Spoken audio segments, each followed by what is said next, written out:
Fala pessoal do Se Liga, professor Daniel Gomes de Carvalho. Um dos debates mais interessantes sobre a Revolução Francesa foi o debate sobre a morte de Luís XVI. Porque vocês sabem, nos primeiros anos da Revolução Francesa tentou-se conciliar revolução e monarquia. Bom, por uma série de motivos que não vamos abordar neste vídeo, a tentativa de conciliação entre revolução e monarquia, transformar a monarquia numa monarquia constitucional, não dá certo. Essa tentativa se esfacela. Bom, o rei Luís XVI tenta fugir, começa uma guerra entre a França e as monarquias europeias, depois encontram nas Tulherias, o palácio onde estava morando Luís XVI, depois que ele sai de Versalhes, encontram nas Tulherias um armário de ferro, que supostamente demonstraria que Luís XVI havia traído a França, estava em conluio com as potências estrangeiras.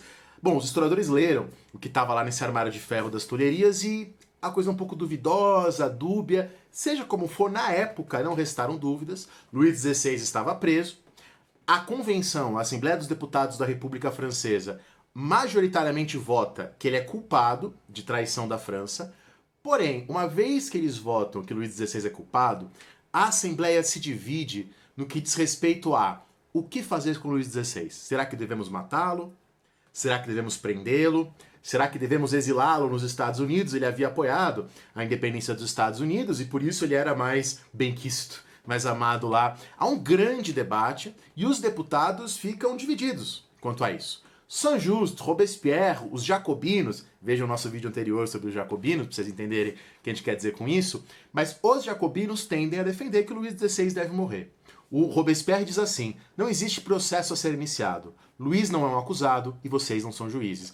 Robespierre coloca a questão que julgar Luís XVI é considerar que Luís XVI pode ser inocente. Só que se Luís XVI for inocente, a revolução é culpada, e se a revolução é culpada, eles não podem julgar o Luís XVI, porque eles são os criminosos. Então colocar Luís XVI em questão é botar a própria revolução em questão e eles não podem fazer isso.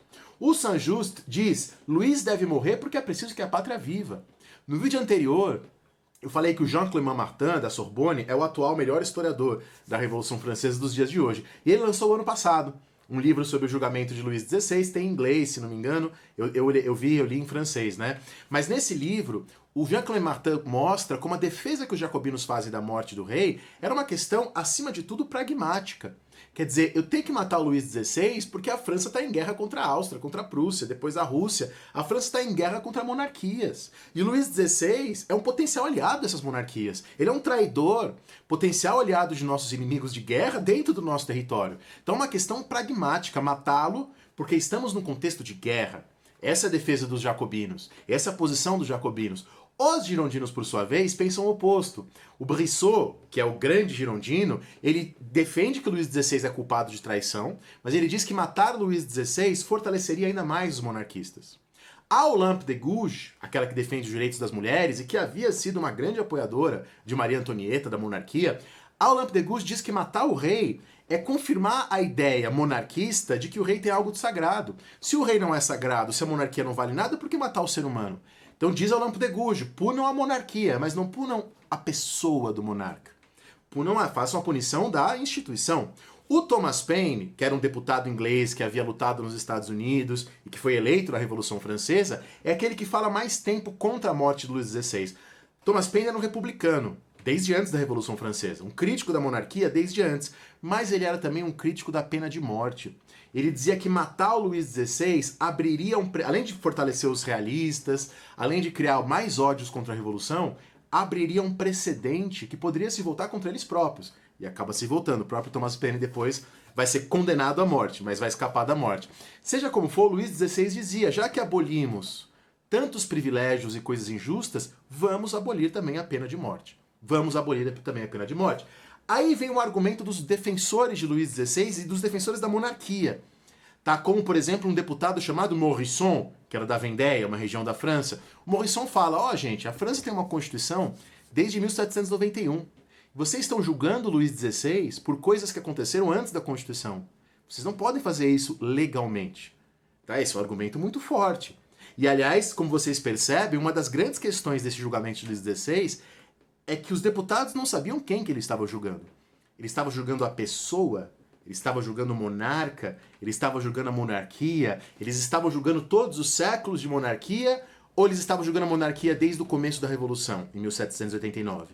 ou estavam julgando a monarquia desde a Constituição, em 1791. E a Constituição da França, de 1791, a primeira da Revolução Francesa, foi colocada sob a proteção do rei.